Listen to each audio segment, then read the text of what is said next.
Fale, meus amigos, Marcelo Pilon chegando, quarta-feira, mais um Pitaco do Pilon aqui no Caipira da Imprensa, eu com o manto da Internacional de Limeira, com o maior orgulho, e hoje nós vamos falar dos clubes brasileiros da Série A do Brasileirão que conseguiram as vagas da pré-Libertadores. É isso, gente. Ontem nós falamos, pegando aqui na colinha, ontem nós falamos dos 6 times que conseguiram as vagas da Sul-Americana.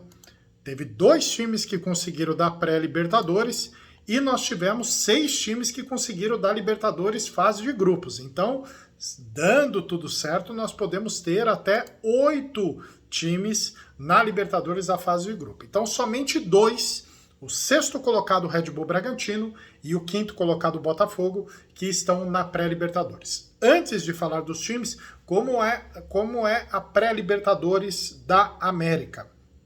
Antigamente era uma repescagem. O time brasileiro enfrentava um time sul-americano, conforme o sorteio, jogos de ida e volta. Geralmente o jogo da decisão era no Brasil, devido ao peso, o ranking do Brasil ser melhor do que esse time. Agora o sistema mudou. Agora o time brasileiro ele enfrenta 2 adversários até chegar à fase de grupos da Libertadores. É fácil passar da pré-Libertadores? Antigamente, que era o formato somente de um simples confronto, ele era mais fácil, agora é um pouco mais difícil.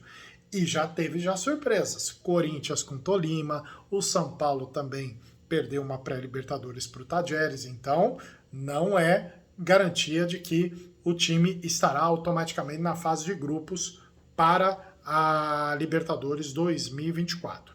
Se não passar, o time automaticamente ele joga a Sul-Americana. Então bora lá falar do Red Bull Bragantino na 6ª colocação e do Botafogo na 5ª colocação. Red Bull Bragantino, como todos sabem, o Red Bull passou a investir no futebol brasileiro, adquiriu o CNPJ do Bragantino, o time de Bragança Paulista aqui no estado de São Paulo, e com grandes investimentos em estrutura e investimentos em jogadores novos para poder revender esses jogadores, sobretudo aos times que fazem parte do grupo Red Bull. Não é tanto a regra aqui, Nós tivemos o Arthur, que jogava no Red Bull Bragantino, que foi vendido ao Palmeiras. Mas a maioria, o objetivo do Red Bull é, sem dúvida nenhuma, ter vários times no mundo inteiro e você alimentar os clubes com esses jogadores fazendo esse intercâmbio. Red Bull Bragantino sempre participando de bons trabalhos no Campeonato Brasileiro. Há 2 anos atrás fez uma final de Sul-Americana com o Atlético Paranaense, acabou se tornando vice-campeão, e o Red Bull acabou fazendo um trabalho de longo prazo com o Maurício Barbieri de treinador.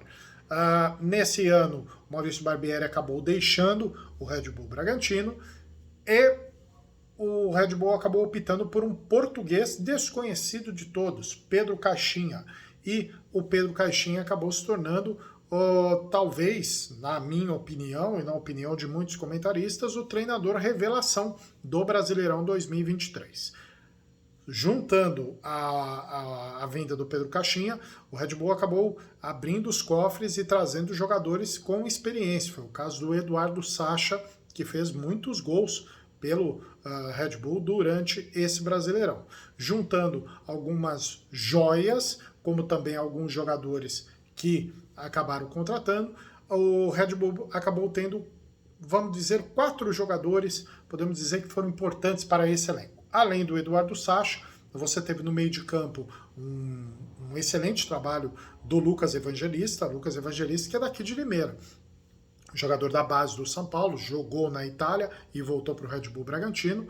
O Léo Ortiz, zagueiro muito preterido, já foi inclusive convocado para a seleção brasileira, e o Marquinhos Capixaba, lateral esquerdo, um dos laterais esquerdos mais regulares aí do Campeonato Brasileiro. Muitos até acham que foi o melhor lateral esquerdo do Brasileirão. Acabou perdendo para o Piquerez na eleição dos melhores do ano.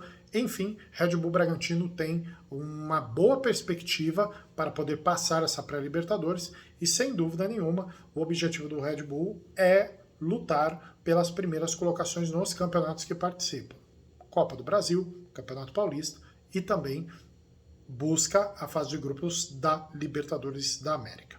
Vamos falar do Botafogo. Botafogo, sem dúvida nenhuma, acho que a opinião de todos, foi a grande frustração do Brasileirão 2023.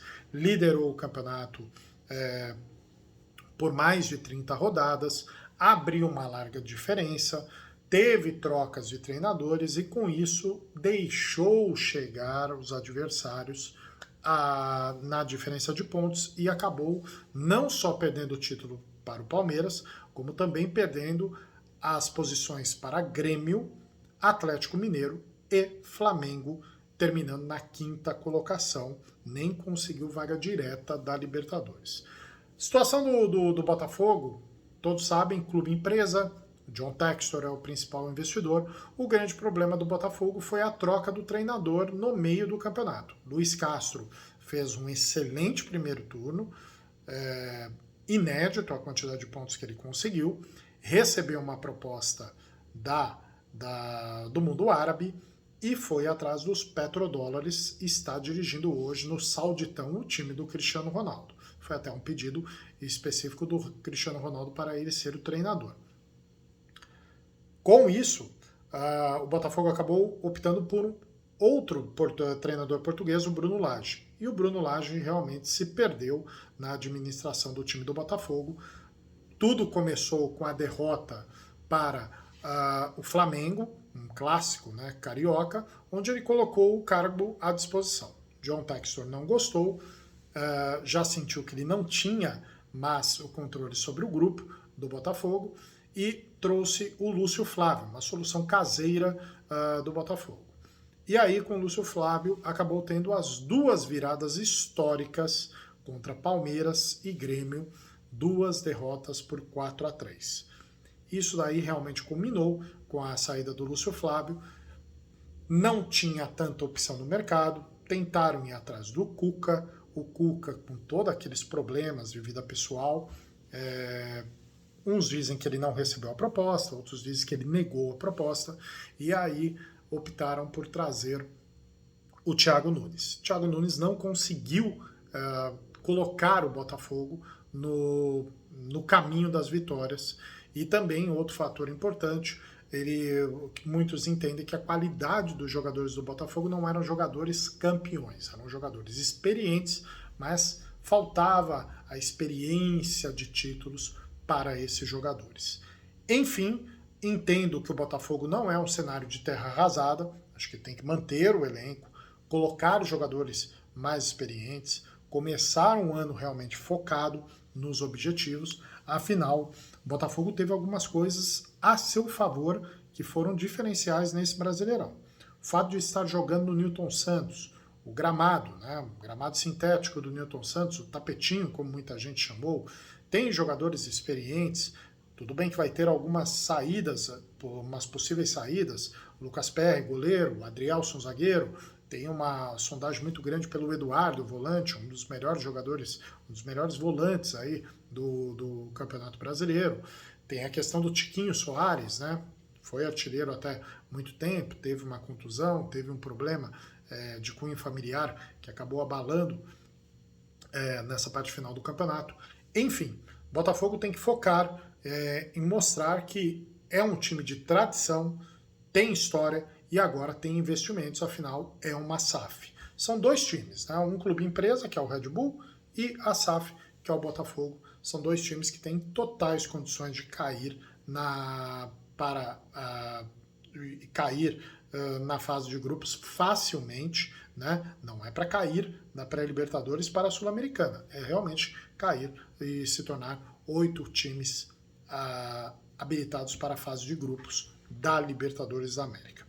É isso, gente, análise de Red Bull Bragantino e Botafogo, e amanhã, quinta-feira, o Pitaco será de 5 dos 6 times que estão na fase de grupos da Libertadores. É claro, não vou falar do campeão. O campeão vai ter um pitaco específico. Excelente quarta-feira a todos, abraços e muito obrigado por acompanhar os pitacos do Pilon aqui no Caipira da Imprensa.